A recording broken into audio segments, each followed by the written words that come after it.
Just like the evening before, the food she made was different from the one her husband was used to. Then he asked again, "What's wrong with the meal this morning again?" But this time, Tiwa can't find a perfect lie to tell. She had to admit and tell the truth.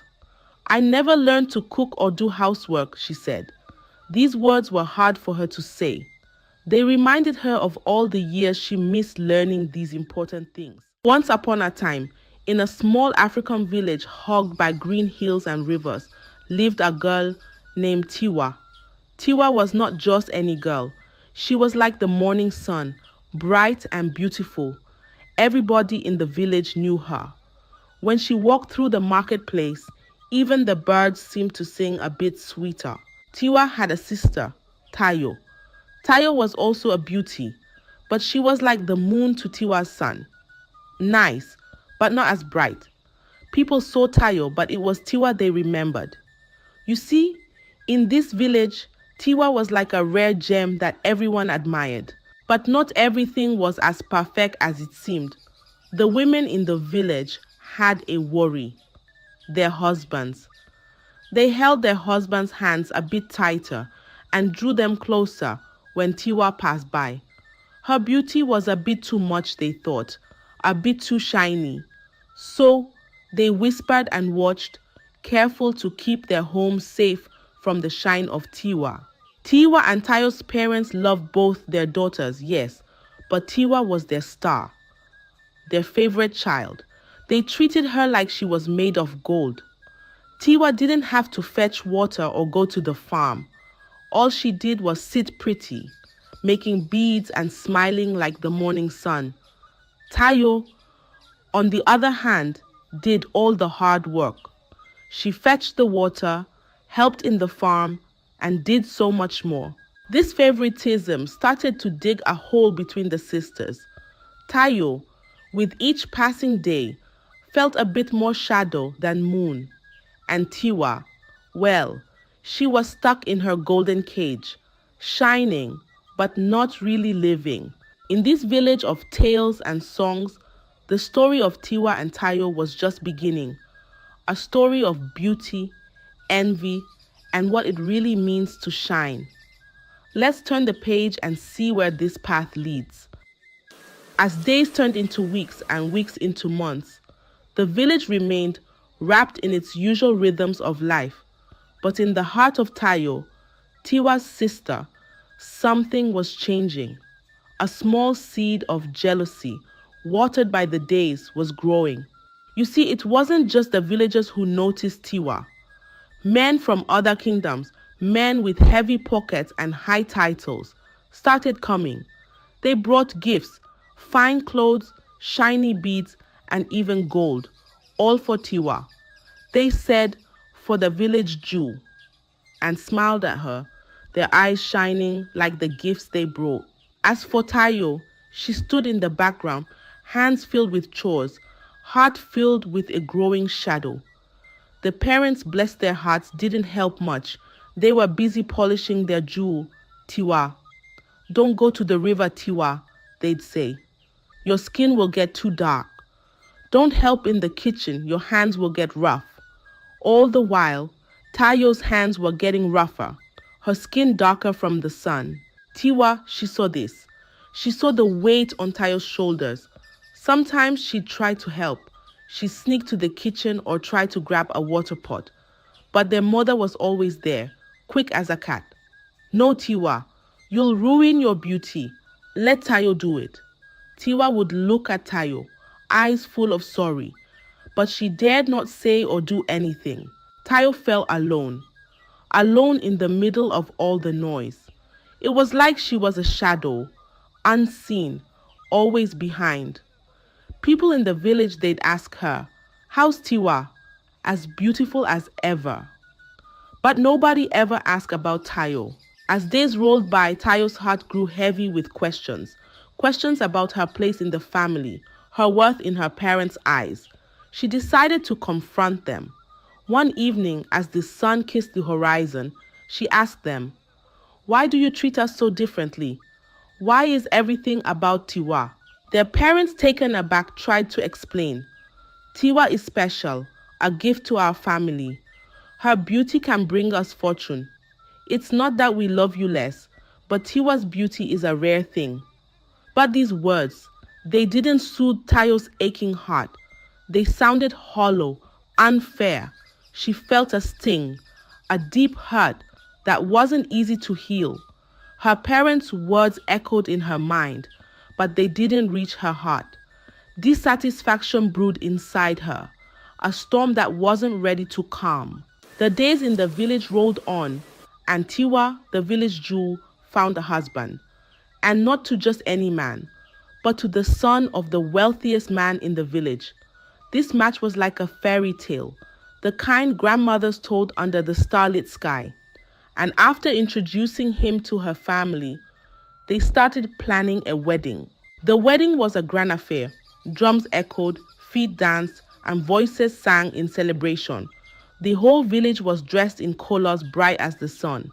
Tiwa looked like a queen, adorned in beads and fabrics that shimmered like the river at sunrise. People from far and near came to witness this union. They said, "This wedding is like a dream. Look at how lucky Tiwa is." Meanwhile, Tayo's journey was different. Away from the limelight, she met a man. He wasn't wealthy like Tiwa's husband, but his heart was rich with kindness. He worked hard, his hands as honest as his smile. He saw Tayo, not just as Tiwa's sister, but as Tayo, the moon, with her own gentle light. They fell in love, a love as deep and steady as the roots of the baobab tree. Their wedding was simpler, but the joy was just as full. The village celebrated, but the fanfare was softer, more like a gentle stream than a roaring river. Tayo didn't mind. In her heart, she knew she had found true love, not a fairy tale, but something real and warm. Both sisters, in their own way, started new chapters. Tiwa, in her grand union, and Tayo, with her heart full of quiet happiness. The village watched, their tales weaving into the tapestry of village life. Time passed quietly in the village, and in Tiwa's new house, a big secret was about to come out. Tiwa, always treated special, never learned to do housework. Her hands, which looked nice, didn't know how to cook or clean. At first, Tiwa kept this secret from her husband. She was smart and found ways to hide it. She would give money to the maid, who did the cooking and cleaning, and then tell her husband she made the food. "I made this for you," she'd say, smiling. Her husband, not knowing the truth, would thank her, saying, "She's the best cook in the whole world." But secrets have a way of coming out.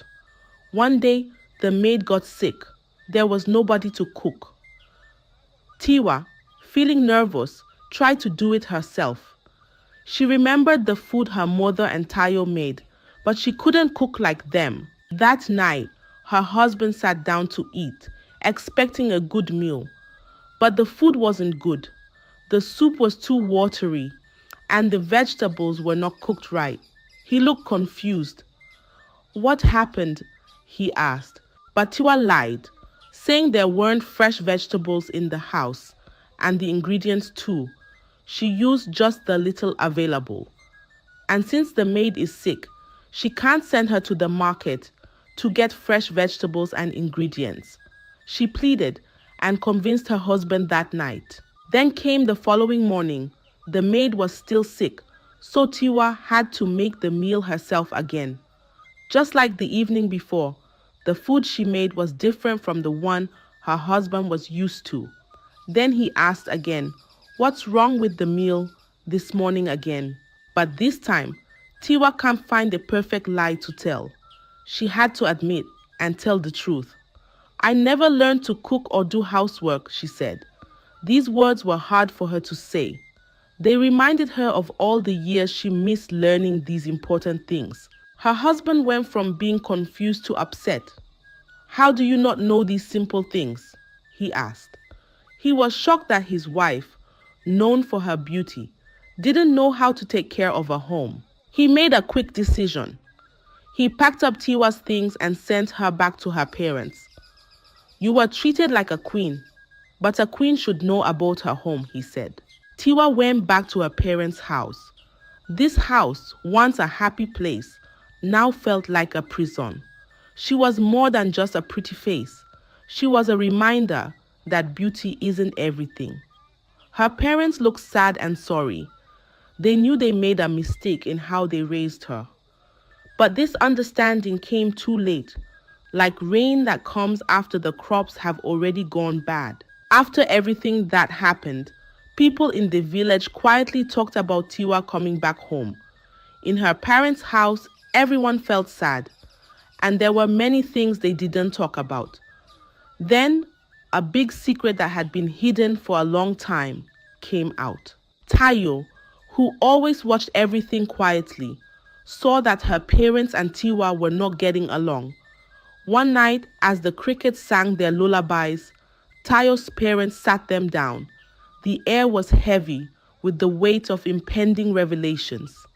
Tayo, they began, their voices barely above a whisper. You were adopted. Tayo was shocked. She always felt a little different from the rest. Now she knew why. This was a big piece of her life story that she just found out. Their parents looked sad and sorry. They said, we thought Tiwa's beauty would make you less important. That's why we did things this way. But we were wrong. They were sorry for not speaking up about this before. Tiwa felt upset by this. She realized her whole life was like a pretty box with nothing inside. She told her parents how she felt. You raised me to be seen, not to really live. You taught me how to be pretty, not how to handle life. She was honest about how much this hurt her. That night, everyone in the room felt really sad. They cried and talked about how they felt. They said sorry to each other and forgave each other. It was hard, like cleaning a cut, but they had to do it. Tayo and Tiwa, now knowing the whole truth, understood each other and their parents better. They knew their parents weren't perfect and had made mistakes. The sisters felt closer because they shared this hard time and new understanding. As time went on, the family started to change how they were together. They loved each other for who they were, not just for how they looked or where they came from. The village, ever watchful, saw the change. They saw Tiwa not just as a jewel, but as a woman growing into her strength. They saw Tayo no longer just a shadow, but a light in her own right.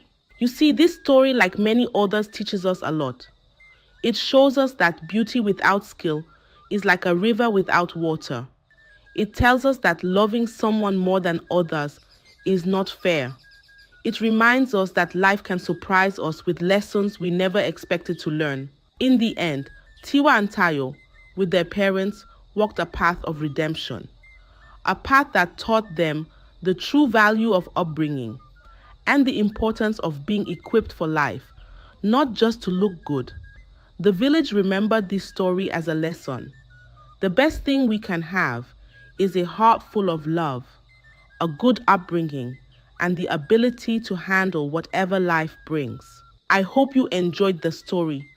If so, please click the like button, subscribe to the channel, and turn on the notification bell so that you won't miss out on more stories just like this one. Goodbye.